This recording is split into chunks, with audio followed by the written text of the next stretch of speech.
Ada pejabat yang sewot terhadap hashtag kabur aja dulu ini. Ada satu orang pejabat bilang kalau kabur aja dulu itu tanda orang yang nggak nasionalis. Tapi pertanyaannya, memangnya kalau nggak tinggal di Indonesia, apakah orang tersebut tidak nasionalis? Apakah orang yang tinggal di Indonesia nasionalismenya pasti lebih besar? Lalu juga ada pejabat yang lain bilang kalau tinggal di luar negeri, kita tidak bisa menjadi first class citizen. Pertanyaan juga, apakah dengan kita tinggal di negara ini, kita sudah menjadi first class citizen? Kalau lagi macet di jalan, ada iring-iringan dengan patwal dan mobil yang menggunakan sirene dan strobo. Kenapa kami harus minggir memberikan jalan ke mereka? Kalau memang kami first class citizen di Indonesia, kenapa kami harus memberikan jalan? Padahal lagi macet, sama-sama antri. Lalu para pejabat yang sewot ini, memangnya anak pejabat ini nggak ada yang kuliah atau yang kerja di luar negeri. Memangnya mereka nggak punya properti, mereka nggak punya bisnis, mereka nggak punya rekening di luar negeri. Sedangkan kami, kebanyakan masyarakat nggak punya itu. Jadi sebenarnya siapa sih yang nggak nasionalis di sini? Halo semua, thank you yang sudah nonton dan subscribe channel YouTube gua. Dan sekarang gua membuka membership. Jadi buat lu yang pengen join jadi member di channel YouTube gua, lu bisa tekan tombol join dan pilih lu mau masuk tier yang mana. Gua ada 3 macam tier. Tier yang pertama adalah rookie, tier yang kedua adalah starter, dan tier yang ketiga adalah superstar. Nah, lu bisa pilih lu lebih cocok yang mana dan juga sesuai dengan budget lu, dan setiap tier ada benefitnya masing-masing. Oke, thank you, dan jangan lupa daftar. Selamat datang di Thinking Room.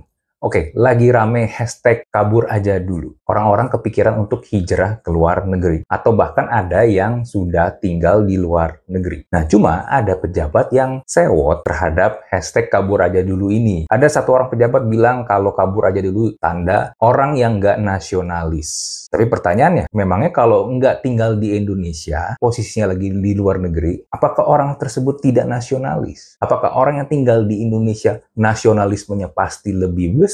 Lalu juga ada pejabat yang lain bilang kalau tinggal di luar negeri, kita tidak bisa menjadi first class citizen, hanya bisa menjadi second class citizen. Pertanyaan juga, apakah dengan kita tinggal di negara ini, kita sudah menjadi first class citizen? Contoh, kalau lagi macet di jalan, ada iring-iringan dengan patwal dan mobil yang menggunakan sirene dan strobo. Kenapa kami harus minggir memberikan jalan ke mereka? Kalau memang kami first class citizen di Indonesia, kenapa kami harus memberikan jalan? Padahal lagi macet, sama-sama antri. Kenapa sebagai first class citizen kami tidak mendapatkan hak yang sama dengan rombongan patwal dan mobil berstrobo tersebut? Atau jangan-jangan sebenarnya kami ini di negara ini cuma second class citizen? Nah, sebelum gue bahas lebih dalam, for information aja, hashtag kabur aja dulu ini rame di X atau Twitter, lalu jadi rame lintas platform sosial media. Awalnya hashtag ini digunakan oleh anak-anak muda Indonesia untuk mengekspresikan keinginan mereka mencari peluang hidup yang lebih baik di luar negeri. Garis bawah ya, mencari peluang hidup yang lebih baik di luar negeri. Kenapa ini muncul? Karena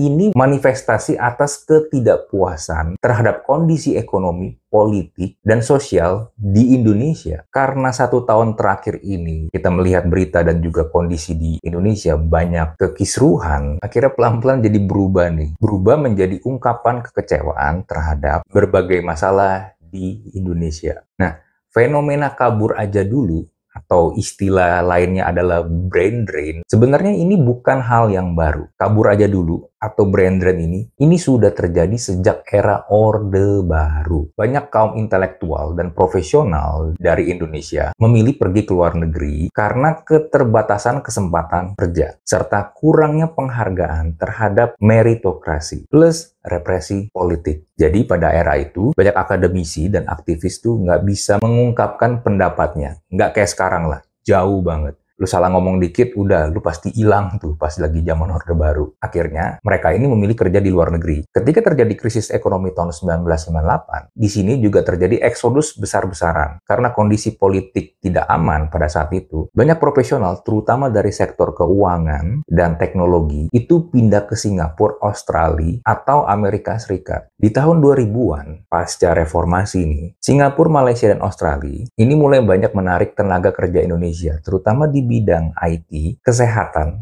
dan keuangan. Lalu banyak juga lulusan Universitas top Indonesia itu memilih melanjutkan studi di luar negeri dan akhirnya menetap di sana karena mendapatkan kesempatan karir yang lebih baik. Jadi jurusan kuliahnya kalau di Indonesia itu tidak mendapatkan tempat karena memang belum menjadi sebuah industri. Dan ketika mereka melanjutkan studinya di luar negeri, kesempatannya ada, terutama untuk di bidang sains dan teknologi ini. Di era ini pula muncullah istilah diaspora Indonesia untuk menggambarkan komunitas profesional dari Indonesia yang bekerja di luar negeri. Sampai ke era 2020-an di mana tren hashtag kabur aja dulu ini jadi hype, jadi viral. Nah, lalu para pejabat yang sewot ini, gue mau nanya deh, memangnya anak pejabat ini nggak ada yang kuliah atau yang kerja di luar negeri? Memangnya mereka nggak punya properti, mereka nggak punya bisnis, mereka nggak punya rekening di luar negeri? Sedangkan kami, kebanyakan masyarakat nggak punya itu.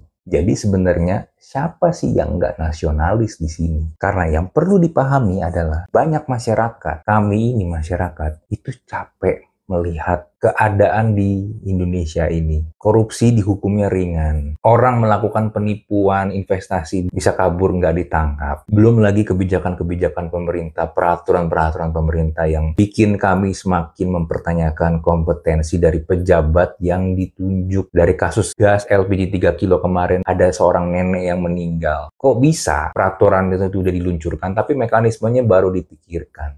Dan kalau mau di list banyak banget sebenarnya kekecewaan kami terhadap pemegang kebijakan para pejabat di negara ini.